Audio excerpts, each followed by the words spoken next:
Ayan o, nakapasok na. Nakapasok na.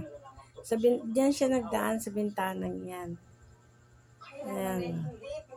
Marunong siya magbukas ng bintana. Ayan, nakapasok na siya.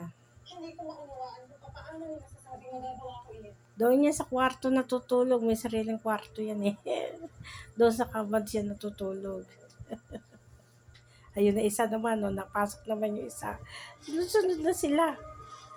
Diyan sila sa bintana na daan. Kahit sarado mo yung bintana, marunong sila magbukas. Ayan, dyan naman ang pwesto niya. Ayan. Diyan niya matutulog. Yan. Yan ang nanay. Yung anak do, sosyal sa kwarto natutulog yung nanay. Eh yung anak, ayan, dyan siya natutulog. Yun. Nagkakagulo doon sa kwarto. Siguro may nakita na naman daga.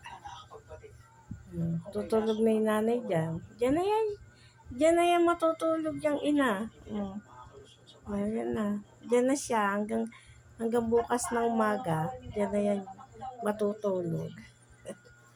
Yung anak, doon yung matutulog sa kwarto. May sariling kwarto yun eh. Pag gusto niya lumabas dyan, uli lalabas siya mga yan. Diyan sa bintanang yan. Inandaan nila eh. Marunong sila magbukas. Nanonood ako ng Encantadia. Ayan o. Ayan mga friend. Ano tayo ng Encantadia. Eh naramdaman ko napasok sila. Ang mga bagong kautos Nanonood sila ng Encantadia. Nanonood ako ng Encantadia. Ako lang mag-isa.